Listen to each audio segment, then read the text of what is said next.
Hey folks, James here from Dashmate. So today I'm going to go through the tender government suite, and it is 4 listings that are in our Etsy site, Dashmate Solutions. And what we have done is we have combined them together for one workflow for your department, for your business, or whatever you need. So what does it do? Okay, so your tender management and planning. Obviously, you put in your work in progress, your live tenders.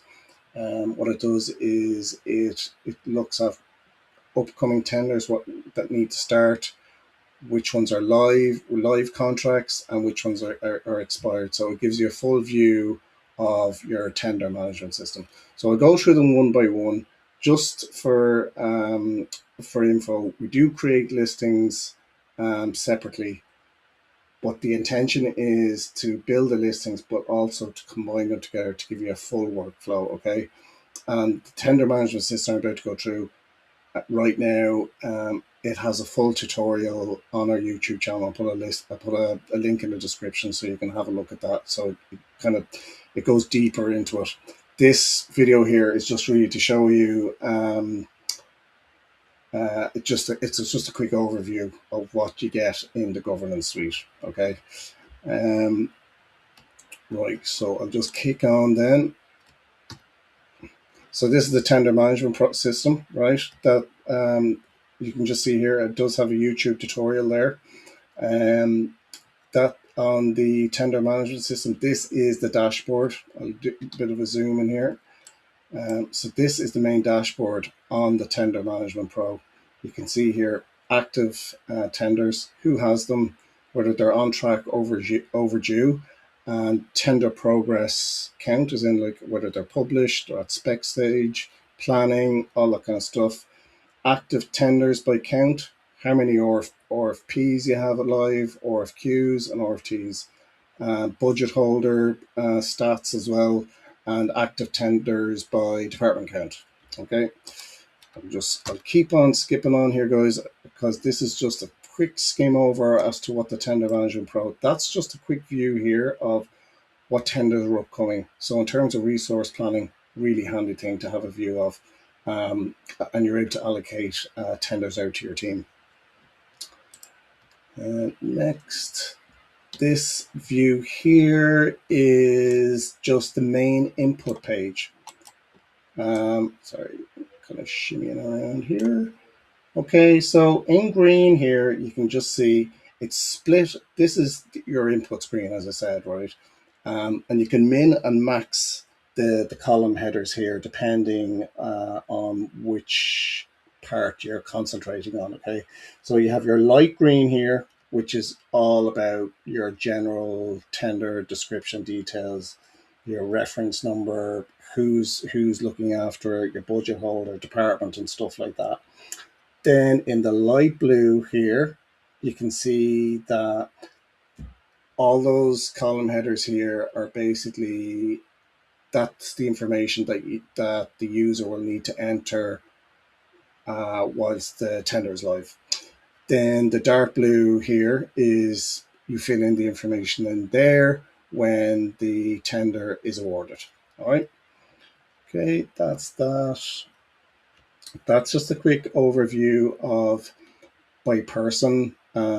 If they have a tender that's a milestone is overdue. And this one here is, say, MBurn. This is the yellow one here is due soon. Okay, I hope that's pretty self-explanatory. Next, okay, so this one is a bit of I have this separately on my Etsy site, and it doesn't really get that much views. And I think it's because it's harder to kind of explain through a slide deck essentially on Etsy. So what this does is it's a report register, right? So let's say you have, say, either 50 or 80 or 100 reports that you need to run throughout the year, and they need to be run either daily, weekly, monthly, quarterly, or whatever. Okay, and they need to be progressed by different people. And if those people are on leave, you need to have a backup. you need to know that, say, okay, so let me just have a look here for 1 sec, right? So you can have, say, your platform type, your report type, your report name, your owner. You could actually put in another column header here if here's report owner assistant or something like that, right? And your report frequency. So basically, let's say you run this or open this file, say, once a month, and you scroll down through all your reports and you're able to take off which ones have been completed and which one haven't, right? So even if the ones you could possibly run a lot of them yourself, but let's say some of your colleagues run them, send them an email, doing this at the end of the month. Did you run it? Yes or no? And sometimes you can check where it's actually saved just to satisfy yourself. Some of them are the reason why you run reports is to ensure that you're mitigating risks and that there's no gaps in the department. Some of them are flagged by auditors, and you can even put in report type, reason for a report, flagged by audit request or something like that. Okay, um, so that's a reporting dashboard or report register, if you want to call it like that. I think it's really handy, especially if you're running lots of reports. It's just nice to know if you do this monthly, you've got comfort, and you kind of go, no, I've run everything, and everything is okay or hunky dory, or you've mitigated risks or whatever. Okay. Um, Now the next part is, and this whole suite it kind of revolves around the tender management system and vendor support and vendor maintenance. So this is part of the vendor scheduling. So you can see here how many vendors are scheduled to be reviewed throughout the year. Okay, so which ones are planned and which ones are completed, what's the contract value of each one of the contracts or vendors, how many are owned by each department and so forth.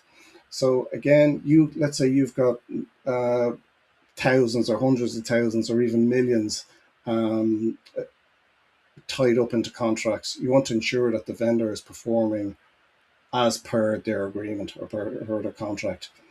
So what this listing it does is it ensures that you've got a full list of all your contracts, your vendors in one place, and how you're going to schedule those throughout the year, who owns them, and what sort of key metrics that you're assigning against them. You can see here, let's say for each one of those vendors, so you have a vendor name, say over here, it's planned. So you could have an internal meeting, which is completed by a contract review form, which I'll come to in a minute. And the metrics are completed on the contract review form. So you have quality 5, delivery 4, service 3. So you get an overall score after you have an internal review with your key stakeholders. So you'll have a heat map of which vendors are performing well and which vendors are performing poorly. Okay, that's just a view of contract reviews and which ones are scheduled to be completed. Contract owner, which ones have been missed or overdue, which ones are planned and which are upcoming. Again, you want to be able to go into a spreadsheet and just open it up. It should be able to tell you a story straight away. What are our risks here? Especially from a manager's perspective. Every list, every template, every Excel sheet that you go into, you don't want to be trawling around filtering stuff. You just want to open up one dashboard per listing or per Excel sheet and see exactly where the high risk is.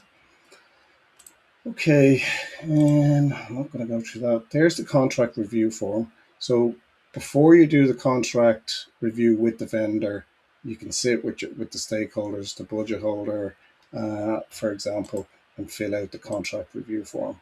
Here's some samples of it here. Your contract status, whether it's on track, at risk, non-compliant. Here's the key metrics, the scores and stuff like that, the agreed action trackers, and the sign-off section as well. Okay, and that's pretty much it. I'm not going to talk anymore. I'm Oh my God, that was almost 10 minutes. Okay. So look, don't be afraid to reach out if you have any questions. There is after sales support. You can go to the Etsy shop, Dashboard Solutions. You can click in there, have a look around the shop, and let me know what you think.